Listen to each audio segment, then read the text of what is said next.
guys want to do something? Let's play something.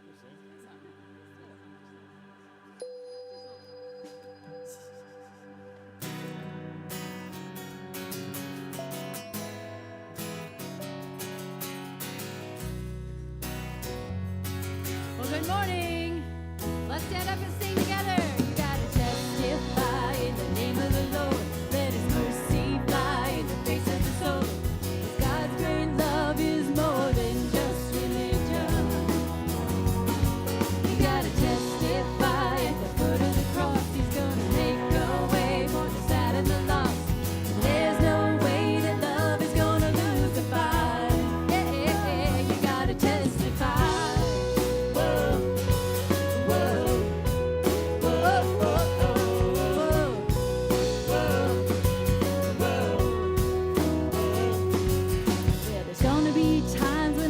Gonna leave you hungry,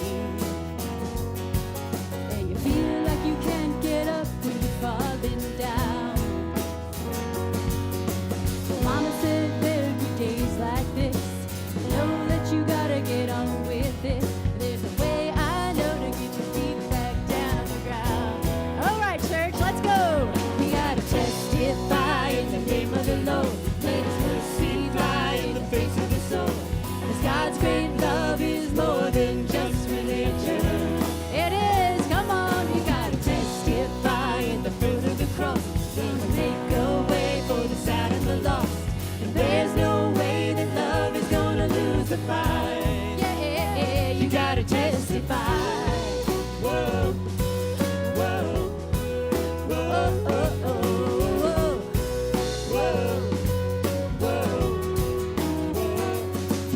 Well, you know that there's gonna be days when you're feeling lonely, when you feel like you just wanna fight and you don't back down. God has seen this all before. When a window shuts, He opens the door. There's a way I know to get your head back down on the cloud. Come on, let's go now. We gotta testify in the name of the Lord. Let His mercy fly in the face of the soul. 'Cause God's great love, it's more. Come on, it's more than just religion. You gotta testify at the foot of the cross. He's gonna make a way for the sad and the lost. There's no way that love is gonna lose the fight. Yeah, you gotta testify. Whoa, whoa, whoa, whoa,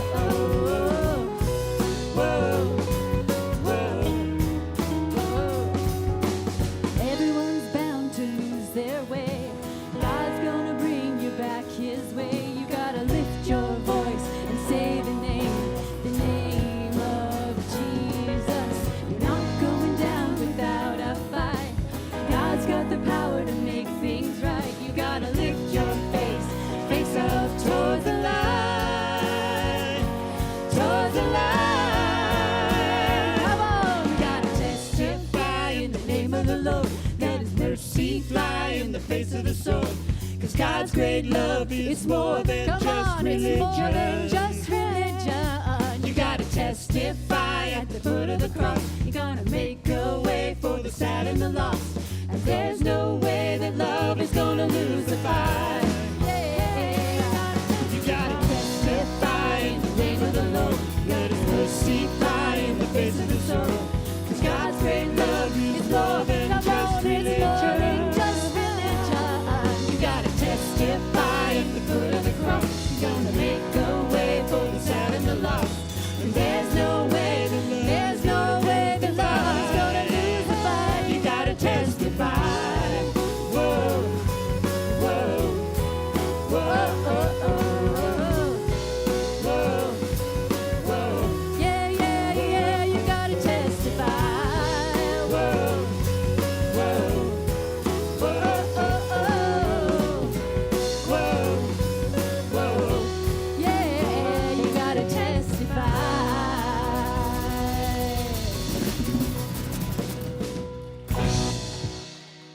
Yes, good morning, church. Are you awake? You look awake? Yes.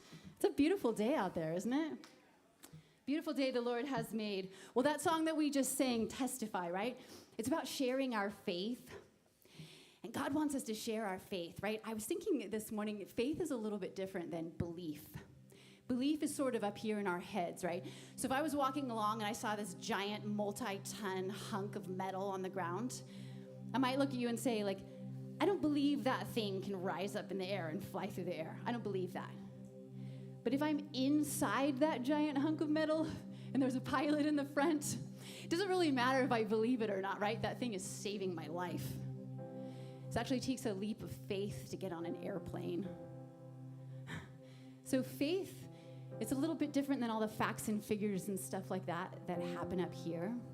And that's important too, because you got to be able to tie your shoes and make your dinner and all that stuff. But faith, man, that's happening in your heart.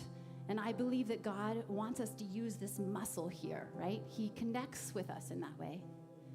And sometimes, I read the Bible and I think there's so many people in the Bible that had all kinds of doubts and they questioned things. And I don't think God is afraid of that. I don't think he's afraid when we question things. He's bigger than that, right? He still comes into our heart and he reads our heart and we can speak to him through our heart. So I would just ask that this morning. We're going to sing a song that we know pretty well as a church. If you don't know it, it's okay. You're going to get it quickly. But maybe just go into that heart space instead of that monkey mind analytical head space. It's okay to have your questions and your doubts and whatever, but coming into your heart where your faith lives and just come to him with your open hands and honestly say, God, I need you. Especially in those times of questioning and doubt. God, I need you. It's so direct. It's a direct line straight up to him, right? And he's going to answer you in your heart. So I'm going to put this guitar down.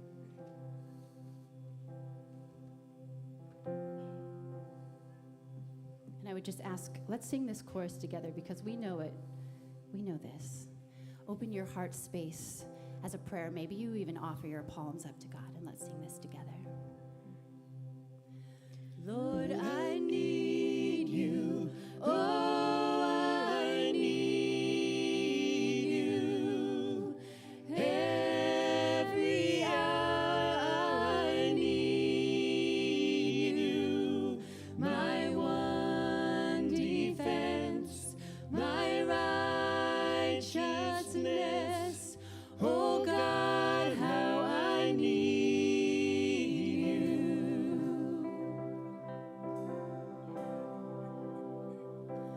Lord, I come, I confess, bowing here, I find my rest, and without you, I fall apart. You're the one that guides my heart. Sing this as a prayer. Lord, I need you. Oh, I need you. Every hour I need you. My one defense, my righteousness. Oh God, how I need you.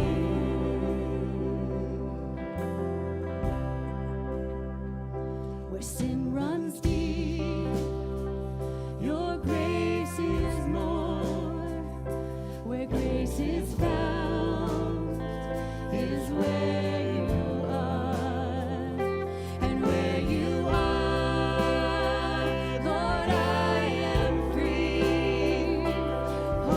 Holiness is Christ in me. Go ahead and raise your arms. Do you feel this? Let's sing. Lord, I need you. Oh, I need you. Every hour I need you. My one defense, my righteousness. Oh God, how I need you. So teach my song to rise to you when temptation comes my way. And when I cannot stand, I'll fall on you.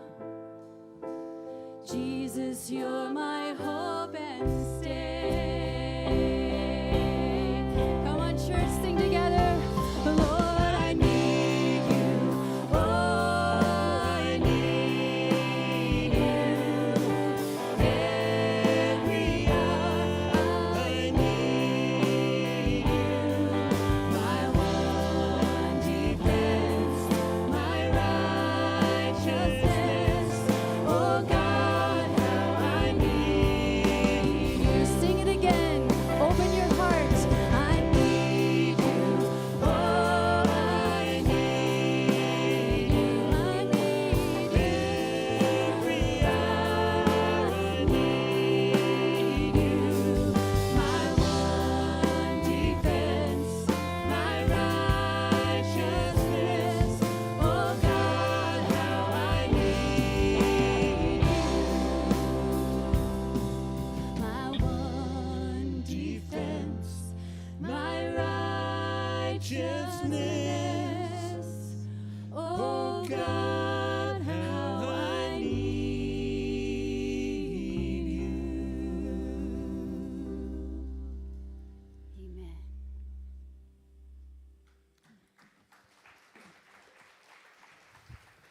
Good morning, New Life. Have a seat. Thank you. Thank you to the worship band for those beautiful songs. And you're going to notice a theme. They're going to tie in nicely to what Joel has to share today. Well, if I haven't met you, my name is Diva, and I would like to meet you after church today. So if you are watching online as well, we want to give you a good welcome. And if you're a first-time guest, welcome. So I'm going to get right to the point. I want to talk about money. Is everything so dang expensive right now? Can I get an amen? I went to the gas station and was shocked to see how much the gas was. And usually I'm one of those, I pay cash at the gas station. So I go in and say, $20, pump 3, and I fill it up. But yesterday I stood and actually looked at the gas price and was like, oh my gosh, I'm not even getting that much, 3 gallons I got in my car. And it made me think for a split second. I just got paid, and so I'm going to be giving my giving to God here at New Life. It made me think for a split second, should I not give as much this month because things are so expensive? And I thought, you know what? That's not the voice of God. That's not what God would want me to do. So I'm going to continue to give what I normally give, even though food prices are going up. I've got 3 kids, they eat everything. You guys know who have kids. You go to Costco and come home and everything's gone that week. Gas is expensive, and now, we're doing baseball, and I have to travel everywhere, and gymnastics. So I'm driving more, and I'm spending more. My paycheck isn't getting more. But I just found out from Sean Millard that my husband's getting a raise. Yeah, he didn't tell me that part. So he has some explaining to do when I get home. But it just kind of shows that when things feel tight with money, God comes in. He steps in somehow. So I want to thank all of you who continue to give at New Life, and I know there's always something that comes in the way, right? It's like, oh, medical bills or things are expensive. Should I give? And I would just encourage you to have that conversation with God to see, should you continue giving? Do you need to give less? Should you give more during these times? So I would encourage you to do that. And I just want to thank all of you who do continue to give. And there's a couple ways that you can go ahead and give here at New Life. You can give online through our app. You can put it in an old-fashioned envelope and drop it in one of the black boxes. And we use those funds for a lot of things in our community. One of the things that we do here in our community is we partner with the Redwood Gospel Mission to provide the nomadic shelter. Now, I know a lot of you are volunteers or have been involved with the nomadic shelter. Raise your hand if you have. We have, and we love it. The nomadic shelter is a mobile ministry that helps provide shelter to people who don't otherwise have shelter during colder months. There's a lot of ways that you can volunteer and be involved. So I would encourage you to sign up online so you can get on our email list, and you can do simple things as preparing a meal. We send out what we need for the meal every month. You can help bring something. You can come help set up, clean up. You could just come and fellowship with these people who probably would be on the streets sleeping in the cold, and they would just love to have a conversation with you.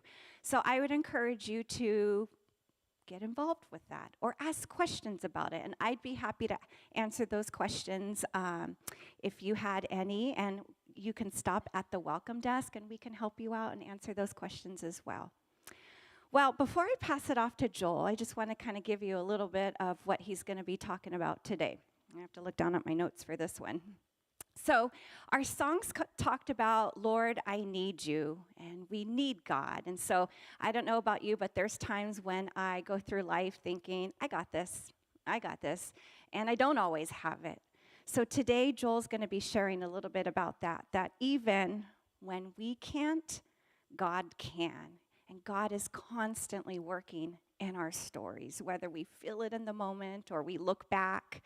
And Gus and I, my husband, have looked back so many times and said, there, God was working in our story. But in that moment, we didn't know, we didn't feel it, but we knew he must be working, right? And so maybe you have similar circumstances to that. So let's give Joel a warm round of applause as he makes his way up here. Diva. Well, good morning, everyone. If you don't know me, my name is Joel, and I get the privilege of serving in our church as our lead pastor with an amazing team of people, and so I'm just glad to see you. Welcome today. I want to go back in time with you to the winter of 2019.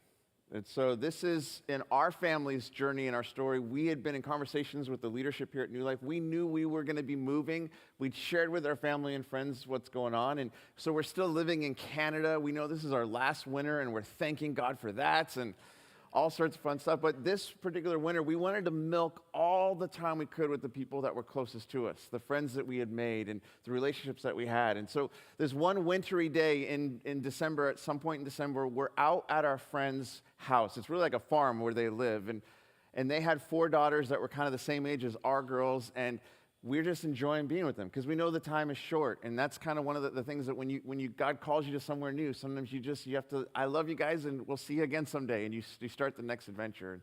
So we're just having this beautiful day. And my youngest daughter, Brooklyn, comes in with her counterpart in their family, their friend Shiloh. And they're like, Dad, the sled hill's just not running. It's not good snow this year. And I've been in Canada, it's my 7th winter. And I'm like, oh, I understand. Like there's different kinds of snow. So I get it. So I'm like, let me go see what I can do. Like, I can change the snow, right? But like, I'm a dad, and I'm really wanting to make this beautiful moment for them because the days are short together. And so I just see like the snow hill is just not really flowing well. And then I go and I see my buddy Kyle. We're at Kyle and Anna's house, and I see their awesome quad side by side with the snow scoop in front of it. And I'm like, I know what to do. And so I jump into their quad, I fire this thing up, and I head to the top of that hill, and I'm just looking down, and I'm like, I'm going to carve a path. And I'm going to make a way for my daughters and their friends to have this awesome time together. And so gravity's on my side. So we start heading down that thing. And it's pretty steep. And I'm just plowing through. And I'm like, this is awesome. Look at how incredible this is. And then I get to the bottom of the hill. And now I'm in deep snow. And I realize I don't really know what to do next. And so I try to turn. The thing won't turn. I'm like stuck in deep snow. So I'm like, I'm just going to put it in the 4-wheel drive boat and just back up the hill that I made. And I get about a third of the way up, and I realize I'm stuck. Like, this isn't a good moment. And I'm like, this is the last memory my friend Kyle's going to have of me. Good job, Joel. You got my quad stuck in that one. And so, there's nothing I can do. It's beyond me in this moment to fix it. And so I just kind of pop out. I go walking back up the house, kind of the walk of shame. And I'm like, hey, Kyle, what are you doing? He's like, I'm just, hanging out. And he's like, hey, like that, how's the tractor running right now? And so sure enough, Kyle had to come out and help me. And he had to get his big tractor out and had to attach the quad 4x4 to the tractor at an angle that was definitely dangerous. And slowly and surely we had to work our way up. And I'm sitting in the quad. And he's like, Joel, you sit in the quad and just follow the directions I'm giving you. When I say hit the gas, hit the gas. When I say hit the brake, hit the brake. And I have this beautiful picture of my friend Kyle. You don't really see Kyle so much in this picture, but you see me in this moment. And there we are, just kind of hanging out. And that's Kyle in the mirror as I'm trying to take the picture of him in the tractor. And we're just there. And we spent about an hour on that hill working together to get the thing that I got stuck unstuck so our daughters could have a beautiful day together. And I just remember as I was sitting there just kind of like laughing at the moment, because sometimes that's all you can do, and just watching Kyle, like Kyle was the man of Canada, like he was the quintessential Canadian man in that moment. Just watching him maneuver this tractor like he was driving a transformer or something, and just making things happen. I just started smiling. I'm like, God, like, Kyle's like you in my life right now. Because there's just so many times in my story, in this life that God has called me into, where I just get stuck. And it's just like, God, I don't know how to move forward. I know you're calling me to something, or you're putting something in me, and I don't know what to do. And just in that moment, I was like, God, this is just like a beautiful picture of what it's like to walk with you sometimes. That all I got to do is just kind of sit and hang out and listen to you say, Joel, go, or Joel, stop, or Joel, watch, and let you do the heavy lifting. And it's just this beautiful reflection. I think that we can have this sense of hope in our stories as Jesus begins to show up and we trust him with our life and we start to follow after him, that God begins to do things in us. And I think there's just this hope that we can have that even when you can't, God can. God can do amazing things in your life and through your life. And I think we find this, that as God starts to show up, there will be times where God wants to stir in us new desires to trust him and follow him, surrender areas of our life to him, and call us to new things that feel like it's beyond us. Like, God, I don't know if I could do this. Like when God called us to Canada, I was like, yeah, right. And do I trust him with this? And watching what God wants to do in our story, because there's times where God's going to want to move in us to grow us and help us step more deeply into this life he's come to give us. Like God will actually change our thoughts to be in sync with him so that we begin to think the way God thinks about life and reality.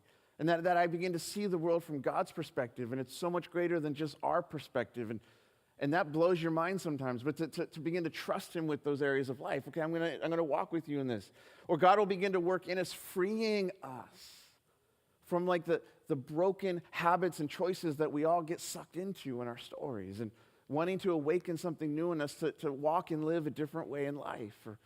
Or God will begin to put within us new attitudes, the way we think about people or the way we treat other people.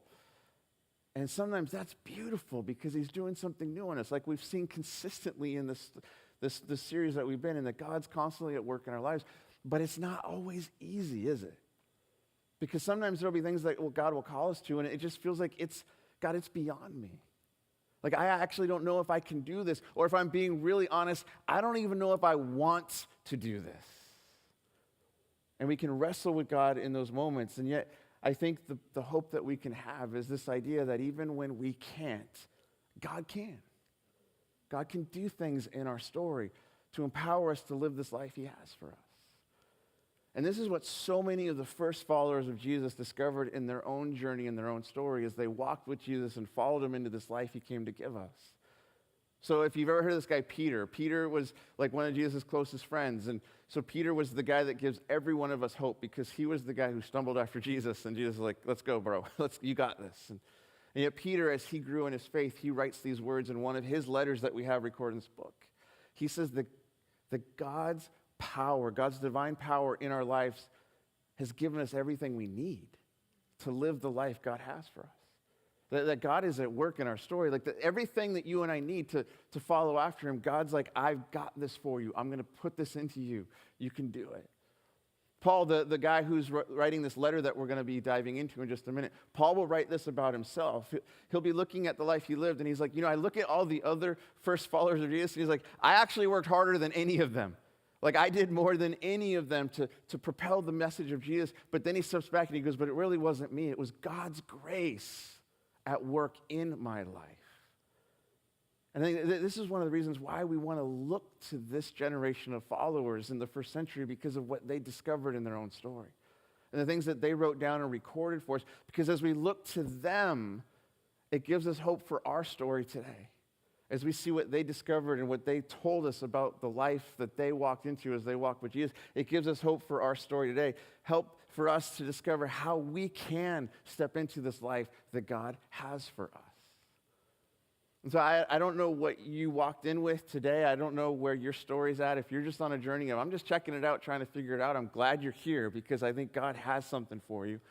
Maybe you've been around the block a long, long time, and the good news for you is you don't have to be old in your faith.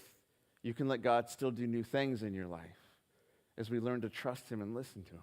And so we're going to jump into what Paul has to say today as we get back into this letter that he wrote, what we have in this book that we call Philippians. It's one of the letters written by this early Christian leader, Paul, to this group of Christians in the first century. And Paul has a special relationship with them because once upon a time, he visited the city of Philippi where they were living, and he began to introduce them to Jesus, and he helped get this church started. And so now he's in a different place in his life. He's moved on, and he's actually in prison because of what his message of Jesus had cost him, and yet he's writing back to them to encourage them and help them in their journey and their struggles. And I love this, what we're going to see what Paul has to say here, because it will have hope for us in our story today. And so let's get ready to jump into this and see what we can unpack together. And so we're going to jump right into Philippians 2, and we're going to jump into verse 12, and look at here what Paul writes to these first followers. He says, "Dear friends, you always followed my instructions when I was with you, and now that I'm away, it's even more important. Work hard to show the results of your salvation, obeying God with deep reverence and fear." And I love what we get from Paul as he's writing this. He's writing like with a father's heart towards his spiritual kids. Like he's looking out for them and he's wanting to encourage them. And what he's saying is like, hey, remember when we were doing life together and you kind of looked at my model and my example and you kind of did what I was doing?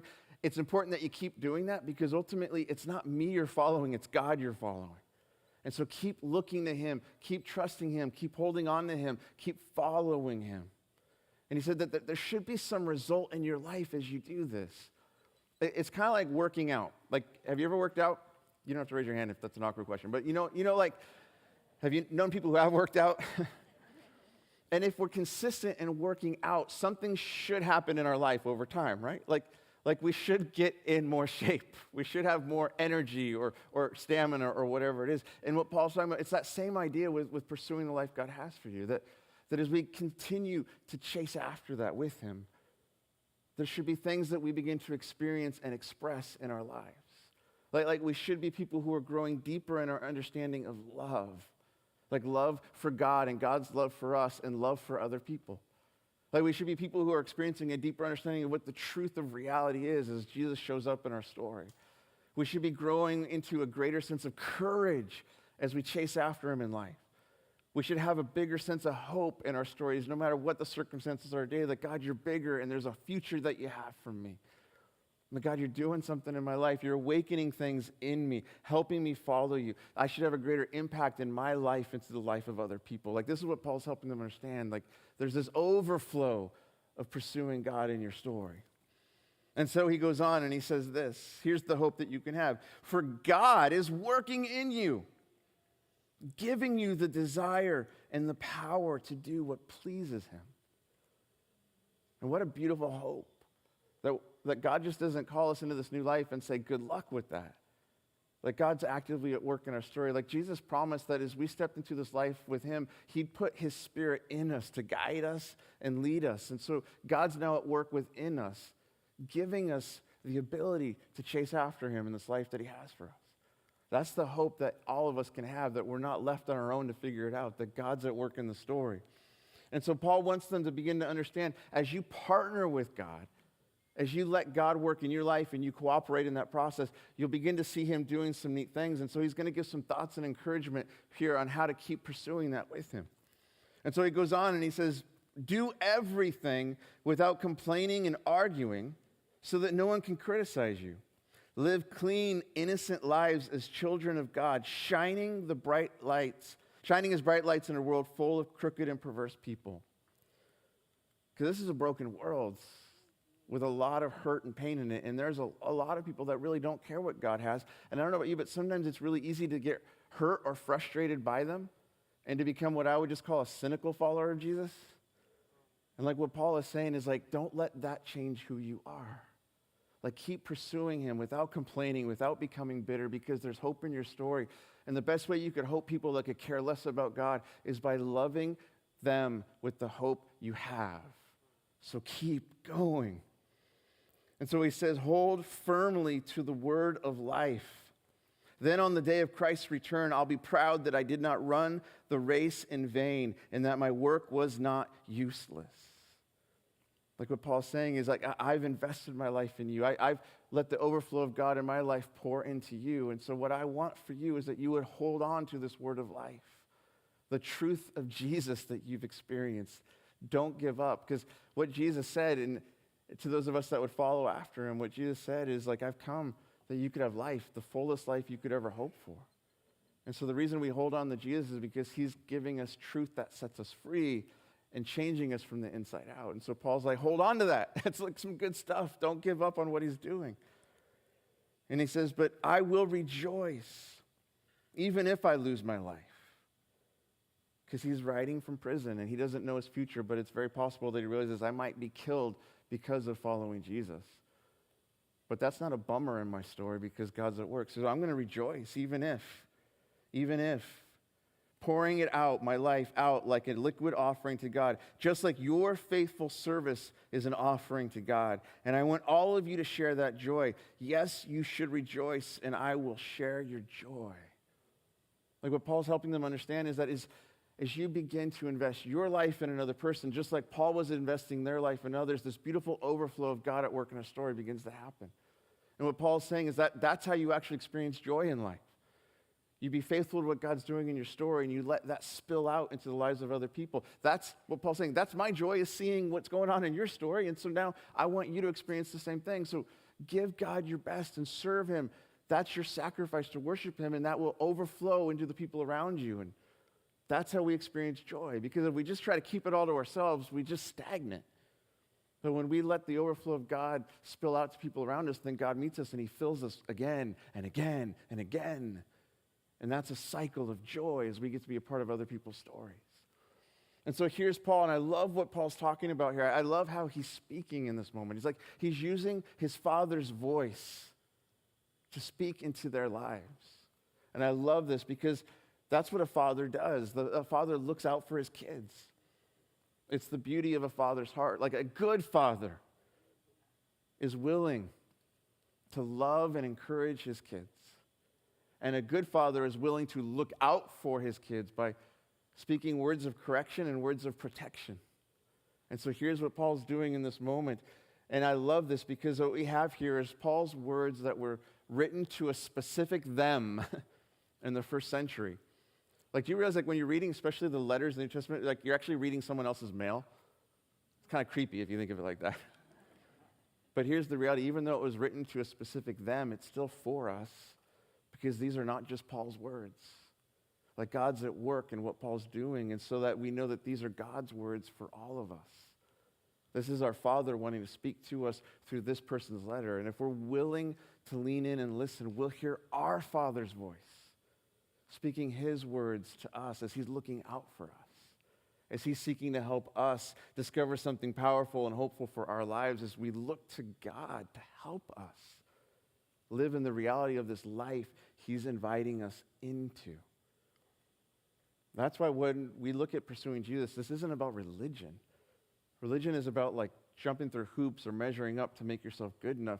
But the life Jesus calls us into is trusting him to work in our story so we experience his goodness bringing us into our best. And that's why I love what Jesus is all about. And that's why I want to learn from guys like Paul as they've experienced this in their own story. And so I want to lean in a little bit and focus on something that Paul says that I think is so helpful for us when we're in the journey and we're just trying to figure it out and we sometimes feel like we're getting stuck along the way. And so I love what Paul writes here in verse 13 when he says this. He says, "For God is working in you, giving you the desire and the power to do what pleases him." Like, that is a simple sentence with profound implications. Because think about what Paul's saying here.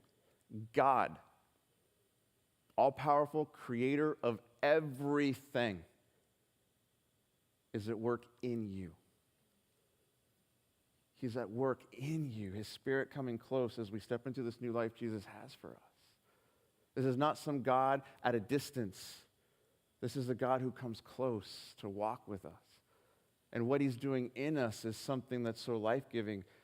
He's producing a couple things in us. He's giving us the desire and the power to embrace the life he's calling us into. And I don't know about you, but I need that because, like I've said before, there's times in my life where I'm like, God, I don't even know if I want what you're offering. And there are times where I don't even know if I can do what you're asking.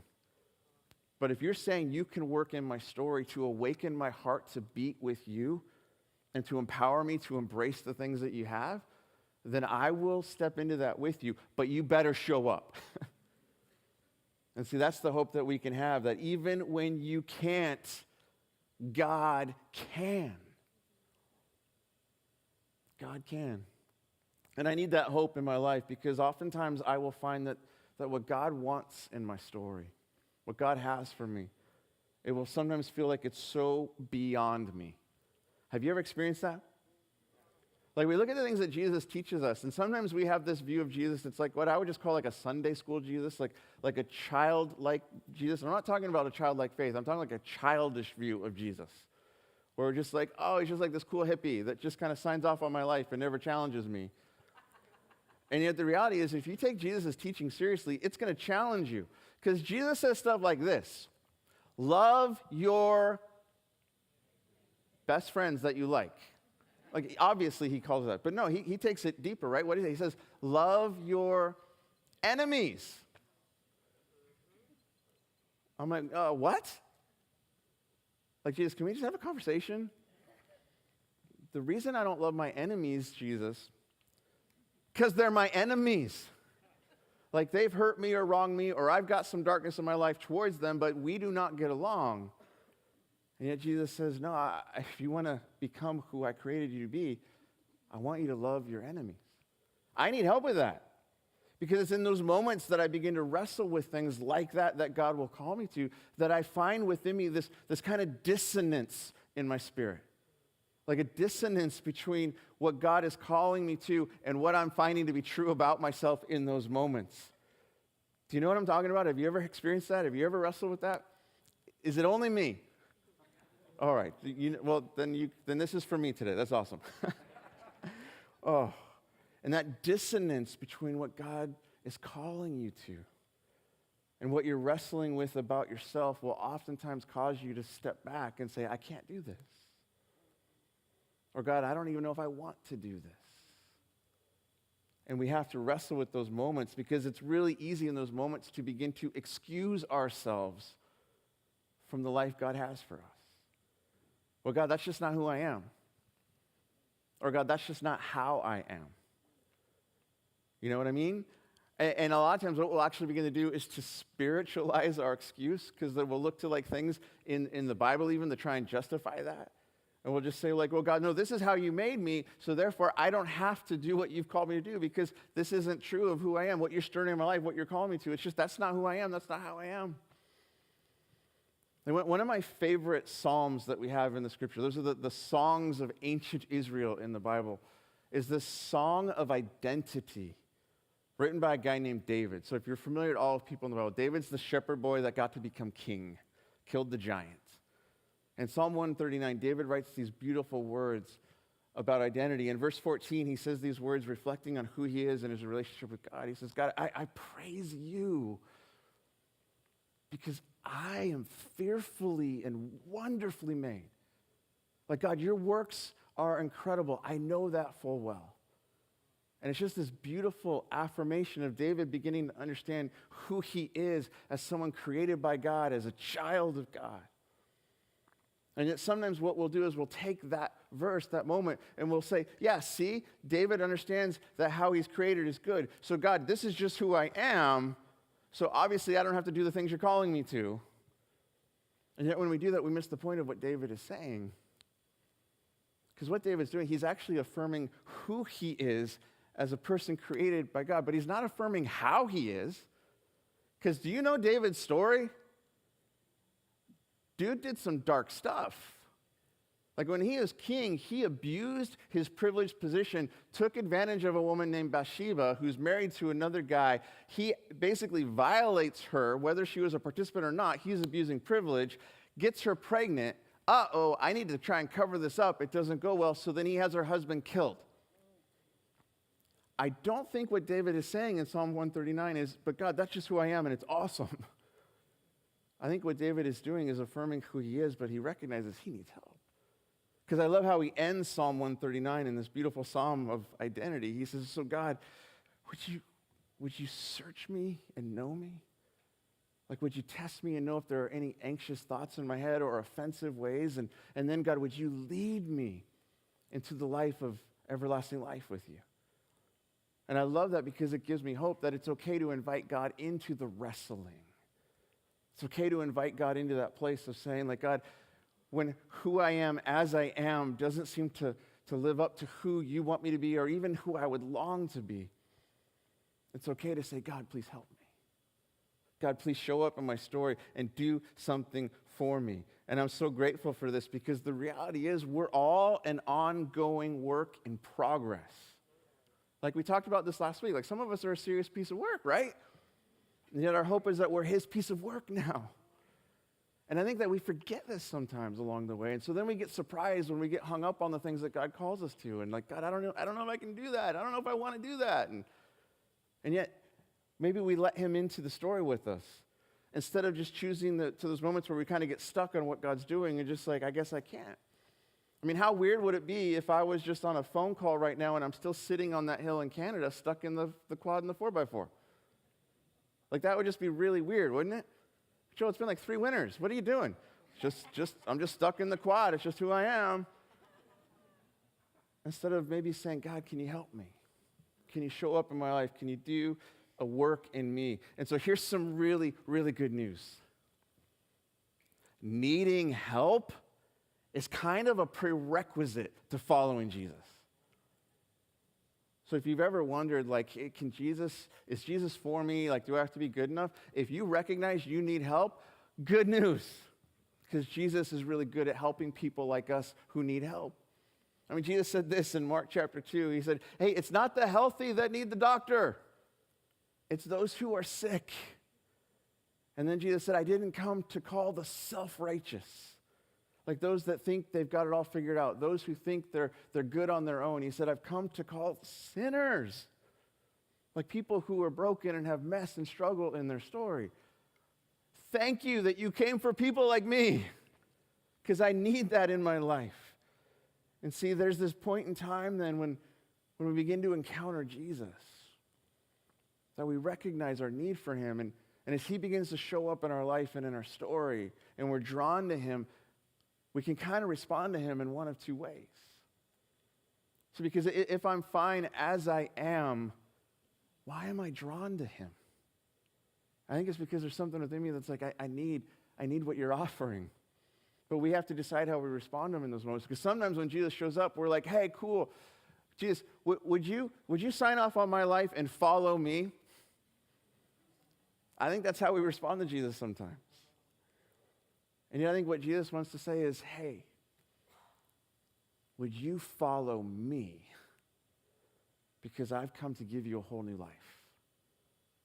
And to follow him into that life requires a moment when we're willing to surrender ourselves as we are and ask for him to come and begin to do his new in us, his beautiful work in us.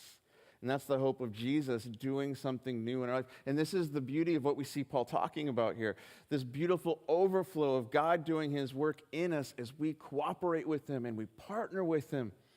And when we find ourselves in that place of wondering, that place of wrestling, God, I don't know if I can do this. God, I don't know if I want to do this.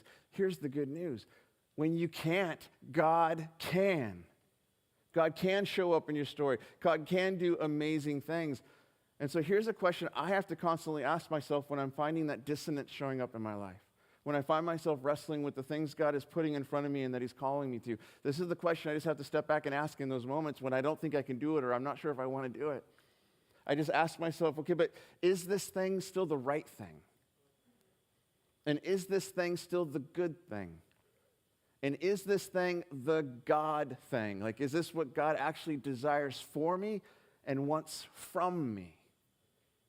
And if the answer is even a fuzzy yes, then what I have to do and choose to do in those moments is to say, God, even though I don't know if I can, and honestly I don't know if I want to, I'm going to trust you to show up in my story. I'm going to trust you to bring the big backhoe down and get me unstuck so I can begin to walk in the things that you have for me, because God is the one at work within us, giving us the desire and the ability, the power to follow him. That's the hope I have every day as a follower of Jesus. That, Joel, you don't have to be good enough. You can look to God at work in your story and trust him to bring the good into you so you can follow him. And so let's chase this idea a little bit, maybe just kind of flesh it out a little bit. And I just want to talk through like two kind of arenas in our life. There's multiple arenas, but let me just kind of focus it in on a couple arenas to maybe help paint a picture of what this could look like. And so let's talk about this from the perspective of what it means to be church together. And so if we're followers of Jesus, he calls us into this new family, this new community called his church. And what's really cool about that is everyone who follows Jesus is invited into it. What's really hard about that is everyone who follows Jesus is invited into it. Right? So that means we have to figure out how to do life together and walk together. And yet as we begin to walk together, what he wants to do is call us to help him build his church. So what that means is that within a church, there's no such thing as bench warmers. Like, we're all called to play a part in one way or another. Whether that's in formal ways, so like trying to be church and create church together on a Sunday morning, and we have teams where people can come and serve, whether it's in this room or our young ones where you have a whole crew of people helping make church happen for them. Or it's through our resources, and God, I want to give this to you to help build your church. Formal ways like that, or maybe it's informal ways. So you're walking in a group with other people, and a need comes up, and you're like, God, how can I just help support my friend in this moment and walk with them? Like, those are ways that we just step into those moments to help them build a church, and God begins to wake us up to things and invite us to help do it. Now here's what I just want to say. If you're on this journey of discovery and you're not sure where you're at, like, absolutely come and journey with us and just kind of hang out until you begin to figure out if this is the life God's calling you into. I would just want to give you permission for that. Because so often the journey is like waking up super early in the morning and you go for a walk and you can't really see anything, but then the sun is starting to rise a little bit. That's what discovering Jesus is often like. It's like he's just slowly but surely turning the lights on. And what I would just encourage you to do is he begins to make things clear to you. Just take that step and take that next step as he wakens you to this life he has for you. But for those of us who have taken that first step of faith in Jesus, he wants to begin to wake us up and produce things in us to give us this life. And so he'll call you to things in the life of a church that oftentimes feel like it's beyond you or you don't even want to. So can I have a moment of confession with you right now? I am terrified of public speaking.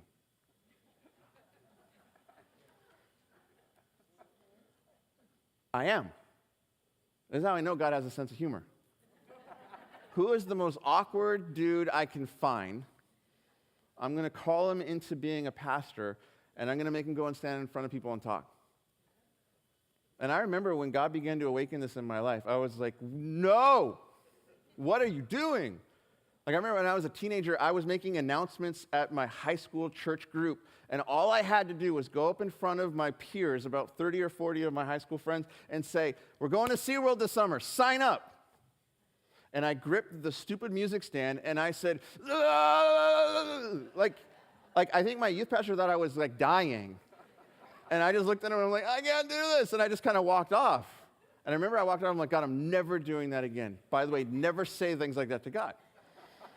Because I think what God likes to do is look at us when we think we can't, and he's like, let me show off in your life. Let me show up in your life. Let me show you how great I am and what I can actually do through you. I think God likes to use those moments because he gets the credit, right? And so now I come to this moment every time God calls me to teach, and I'm like, you better show up. Because if it's just me public speaking, it's not going to go well.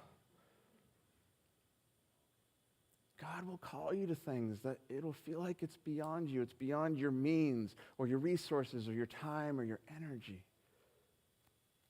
But do you believe that God can work in you, awakening a desire for what he has for you and giving you the power to do it?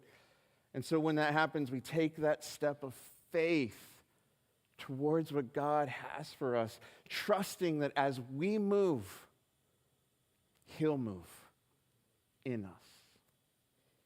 That's just one area that, like this whole thing that Paul's talking about, that even when we can't, God can play out. Let's step into a new arena for a minute and unpack this.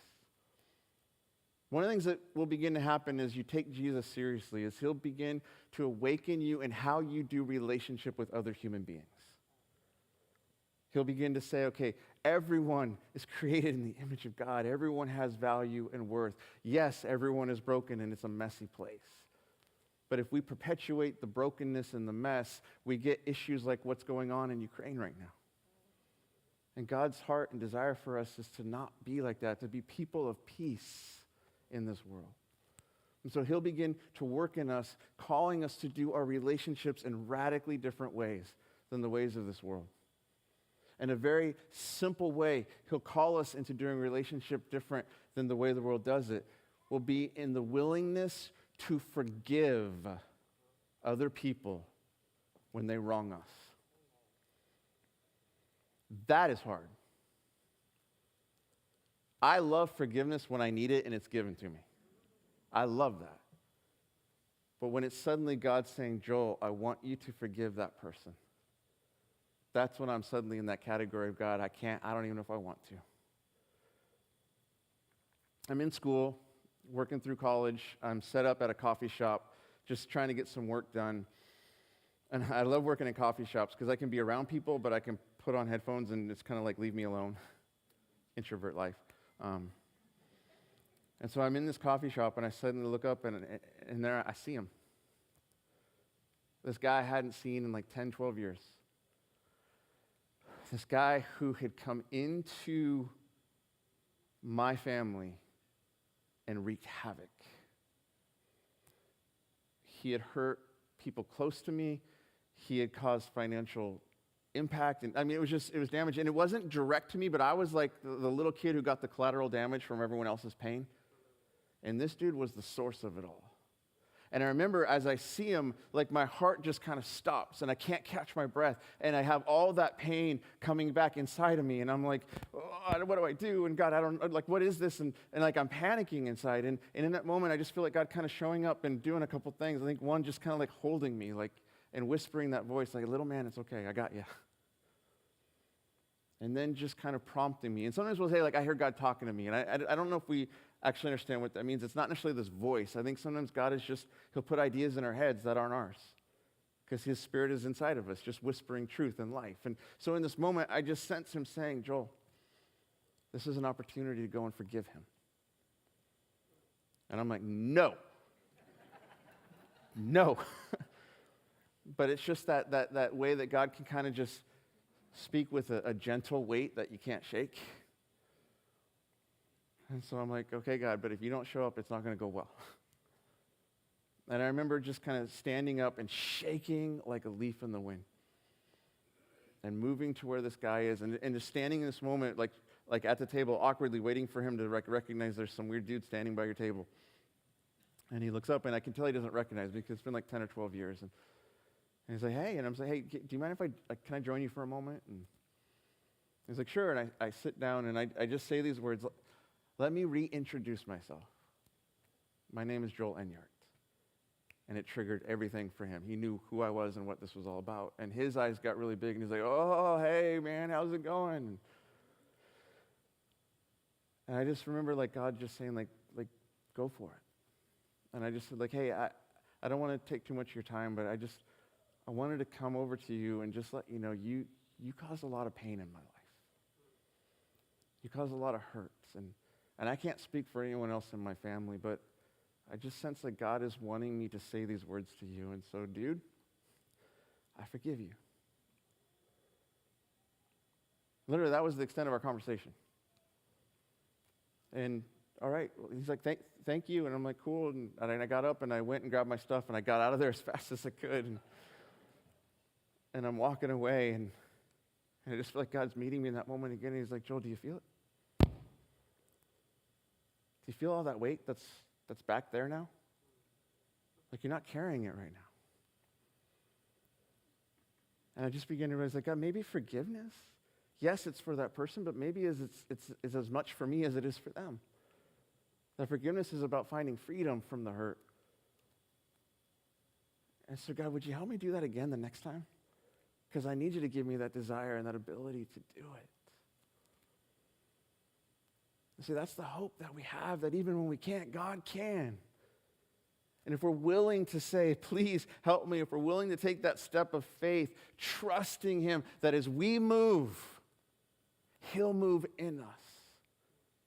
We'll experience him at work in our story, empowering us and awakening within us the desire to live a life that he wants to free us to live. And so I don't know where the dissonance is in your story today, where the wrestle is with what God wants, and where you're like, I can't or I don't want to, but here's the hope that I know you can have. It's the hope we can all have. If you ask him to show up, if you ask him to work, he'll step in because he's the one at work in you. And he'll give you the desire and the ability to do what he's calling you to. And see, this is the beautiful thing about following Jesus, is that Jesus didn't simply come to say some cool stuff. Jesus came to change our lives forever. And I love that what Jesus says to his first followers, that echoes through them to the rest of us, where Jesus says, I will never leave you, I will never forsake you. I'll be with you always. That as we walk in this world, he promised to put his Spirit in us, which means we'll never be alone in the journey. And we have the hope of him at work with us. And so I love this gift that Jesus gave us to help us remember this. It's this beautiful gift that we call communion. This thing that Jesus gave us to remember him.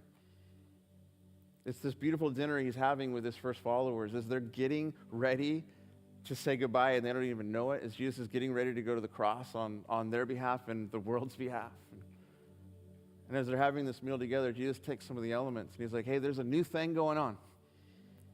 And so he takes the bread, and we're told that he breaks it, and he says, this is going to be symbolic of my body. This is my body going to be broken for you. I will be broken for you so you don't have to live in brokenness anymore. And then we're told he takes the cup, he takes the wine, and this wine is a promise of what I'm going to do for the forgiveness of your sins, for all the brokenness in your life. I will pay for it in full through my life. I'm going to the cross to die the death that you deserve because of brokenness, but you don't have to die that death anymore. I'll die it for you. And so this is the cup of my blood. You drink this for the forgiveness of sins. And he says, whenever we do this, we do it to remember him. So communion is not about hanging our heads. Oh, communion is about lifting our heads and saying, thank you that you are in my story now. Thank you that you have come to give me new life. And in this moment, I remember you. And I will chase after the things that you have for me because I trust that you're at work in my life. I trust that you're awakening within me the desire and the ability to chase after all that you have for me. So as we go into communion in this moment, I want to invite you to take that hope with you to the tables.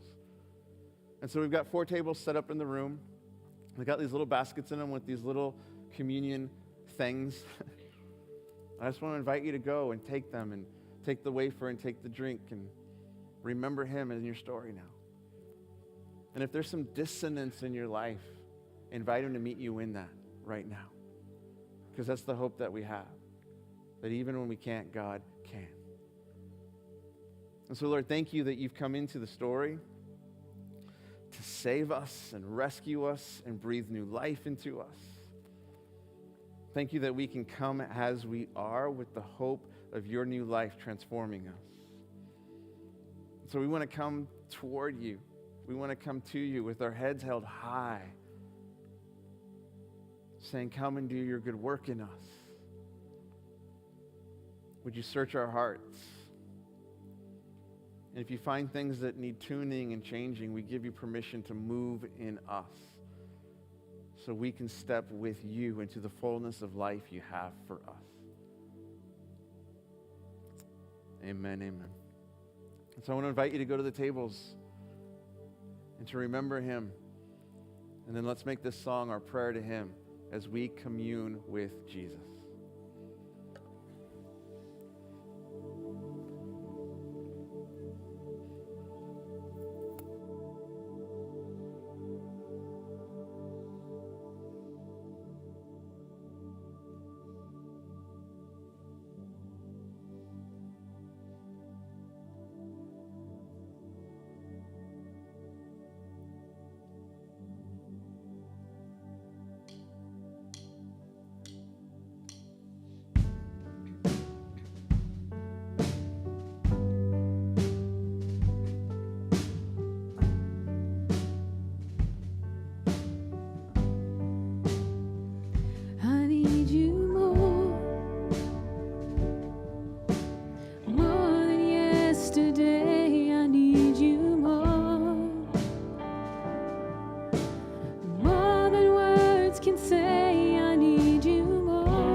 than the air I breathe, more than the song I sing, more than the next heartbeat,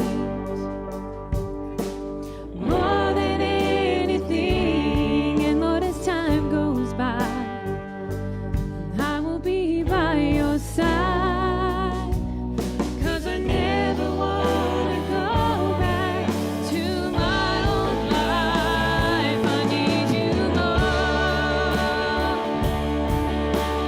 more than yesterday. I need you more than words can say. I need you more, God, than ever before. I need you, Lord. I need you, Lord. I need you more, God, more than yesterday. I need you more, so much more than words can say. I need you more, God, than ever before. I need you, Lord. I need you, Lord. We give you the highest praise. We give you the highest praise. We give you the highest praise. We give you the highest praise. We give you the highest praise. We give you the highest praise. We give you the highest praise. We give you the highest praise. We give you the highest praise. We give you the highest praise. We give you the highest praise. We give you the highest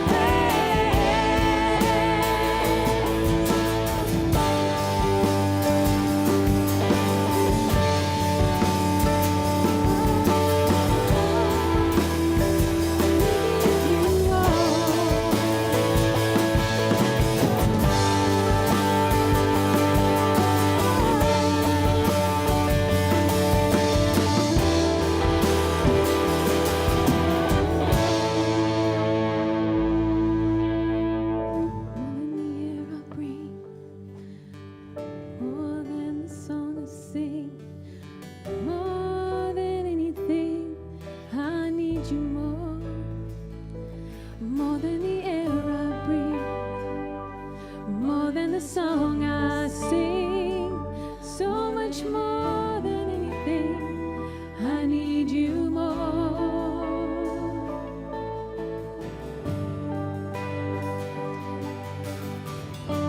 Can you sing that one more time? We give you the highest praise. Can you open your hands?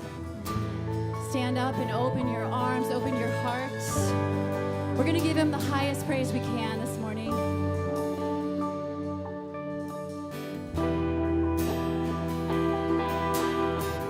Sing that, church. More than the air, we give you the highest praise. We give you the highest praise. We give you the highest praise.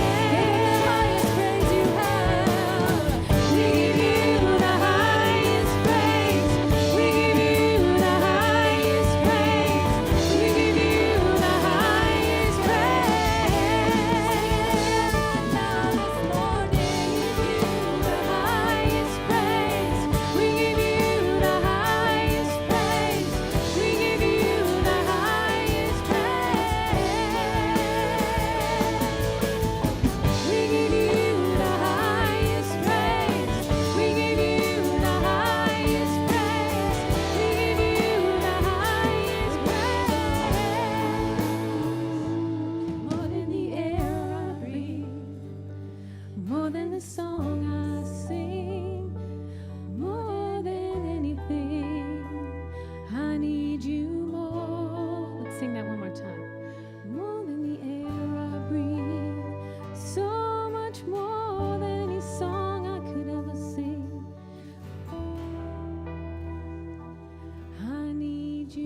Thank you so much. Those words we sang, we give you the highest praise. It didn't say, I give myself the highest praise. So be thinking about what you can give over to God. What is he going to do this week for you? Well, New Life, you have a great week, and I will see you next week. Bye, guys.